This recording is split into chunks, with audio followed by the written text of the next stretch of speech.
مجھے پاکستانی تعلیمی نظام سے بچپن ہی سے مسئلہ تھا، کافی زیادہ مسئلہ، اور مجھے لگتا تھا کہ میں شاید اکیلا ہی ہوں جس کو اس تعلیمی نظام کے ساتھ مسئلہ ہے، پر ایسا نہیں ہے۔ اس بات کا احساس مجھے تب ہوا جب میں اپنے ایک دوست سے بات کر رہا تھا۔ یار میں نے جو آج تک اسکول میں سیکھا ہے وہ مجھے کبھی کام نہیں آیا، اس سے زیادہ پریکٹیکل چیزیں تو مجھے انٹرنیٹ سے ملی، وہ بھی انٹرنیٹ پہ ہی ملی تھی۔ انٹرنیٹ پہ ویسے یہ کہہ تو صحیح رہا ہے، میں نے اسکول جا کے ایسا کچھ سیکھا تو نہیں جو مجھے اصل زندگی میں کام آیا ہو۔ آل آئی ریمبر اس کے پیپر سجا کے دو گے تو نمبر اچھے ہیں۔ خیر یہ بات کنفرم کرنے کے لیے میں نے اپنی باقی دوستوں سے پوچھا، اور سب کا آلموسٹ یہی کہنا تھا کہ ان کو بھی آج تک سمجھ نہیں آیا۔ تو میرے چھوٹے سے دماغ میں سوچا ایسا کیسے ہو سکتا ہے؟ اگر سب کو اس نظام تعلیم سے مسئلہ ہے تو کوئی اس کو صحیح کیوں نہیں کر رہا؟ میں ہی صحیح کر لیتا ہوں، اتنا ہی مشکل ہو۔ نظام تعلیم کو صحیح کرنا اتنا کوئی آسان کام، یہ معاملہ کافی کمپلیکس ہے، but the good thing is مجھے اس مسئلے کا سولوشن مل چکا ہے تھوڑا بہت۔ پر سولوشن کو سمجھنے سے پہلے ہم اس مسئلے کو تھوڑا سمجھ لیتے ہیں۔ یہ پاکستان کے خراب تعلیمی نظام کا مسئلہ کوئی نیا نہیں ہے، یہ سالوں سے چل رہا ہے، پر مسئلہ اصل میں پاکستانی ایجوکیشن سسٹم کے ساتھ نہیں ہے، ایجوکیشنل سسٹم ان جنرل کے ساتھ۔ تھوڑی ہسٹری پڑھ لیتے ہیں۔ 18ویں صدی میں انڈسٹریل ریولوشن کی وجہ سے مشینیں انسانوں کو ریپلیس کر رہی تھی، اور ان مشینوں کو چلانے کے لیے انسانوں کی ہی ضرورت تھی، پر اسکلڈ انسان، اور اسی وجہ سے پبلک سکولز کو کھولا گیا جہاں ایک طریقے سے اسکلڈ اور اوبیڈینٹ ورکرز کو ماس پروڈیوس کیا گیا۔ اس سے پہلے تعلیمی ادارے موجود تو تھے بٹ وہ صرف امیروں کے لیے تھے، ایسے تو آج بھی ہیں۔ خیر آپ اس سسٹم کو برا بلا نہیں کہہ سکتے، اس کی وجہ سے ہم یہاں سے یہاں پہنچ گئے، مطلب اتنا بھی نہیں، ہاں اتنا صحیح۔ اوور سمپلیفائنگ دس، یہ تعلیمی نظام آج اس لیے کام نہیں کر رہا کیونکہ اس کو آج کے لیے ڈیزائن ہی نہیں کیا گیا۔ یہ انڈسٹریل ایج ویلیوز کو دیکھ کر ڈیزائن کیا گیا تھا جو کب کی گزر چکی ہے، اور اب ہم میٹاورس میں داخل ہونے والے ہیں۔ یہ تو خیر ایجوکیشن سسٹم ان جنرل کی بات تھی، بٹ پاکستان کا معاملہ تھوڑا اور عجیب ہے۔ Based on my observations Pakistan میں تعلیم نہیں ایک کمپٹیشن بن گئی ہے، جہاں کو سمجھ آ رہا ہو یا نہیں، سبجیکٹ میں انٹرسٹ ہو یا نہیں، آپ نے کمپٹیشن میں سب سے آگے رہنا۔ کیوں؟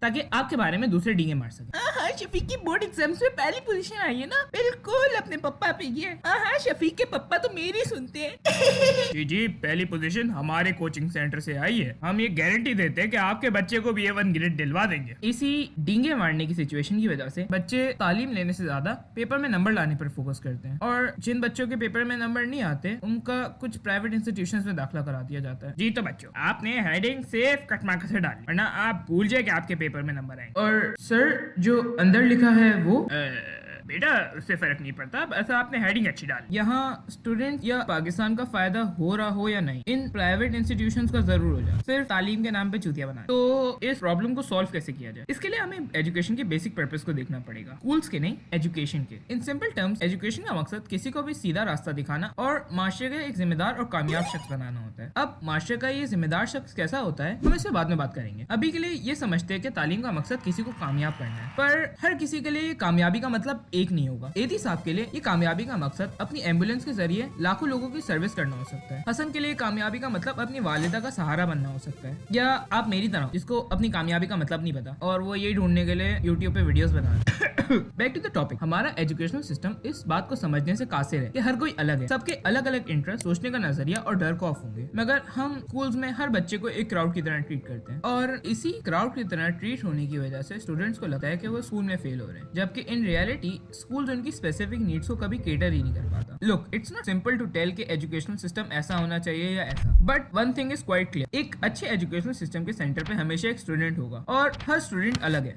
ایک منٹ گورنمنٹ تو سالوں سے اس مسئلے پہ کام کر رہی ہے نا، تو ظاہر سی بات ہے ان کو یہ چھوٹی سی بات تو پتا ہوگی، تو کچھ کام کیوں نہیں ہو رہا؟ ویسے بھی یہ تو ملک کے بہتر فیوچر کے لیے ہے نا۔ لک ڈیپ ڈاؤن ہم سب کو پتا ہے کہ ہم کچھ بھی کر لیں، جتنی بھی ویڈیوز بنا لیں، جتنے بھی دھرنے دے دیں، کچھ نہیں بدلنے والا۔ گورنمنٹ اکثر کاموں کے لیے کافی سست ہے، اور ویسے بھی یہ تو پورے کے پورے تعلیمی نظام کو چینج کرنے کی بات یار، ویسے یہ تھوڑا اینٹی گورنمنٹ نہیں ہوگی؟ کیا مطلب نیچے بلیک ویگو کھڑی ہے؟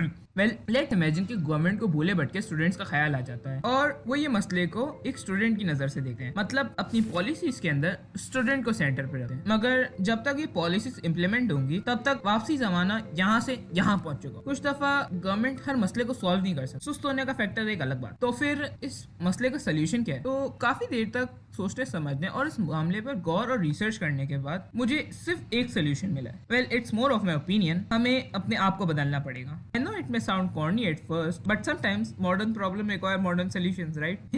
برادرانہ مشورہ، stop relying on schools۔ اگر آپ کو یہ لگتا ہے کہ وہ آپ کو آج کے زمانے کے لیے تیار کریں گے تو bro, they were never designed for this. Only you can help yourself۔ جتنا آپ اپنے آپ کو جانتے ہیں اتنا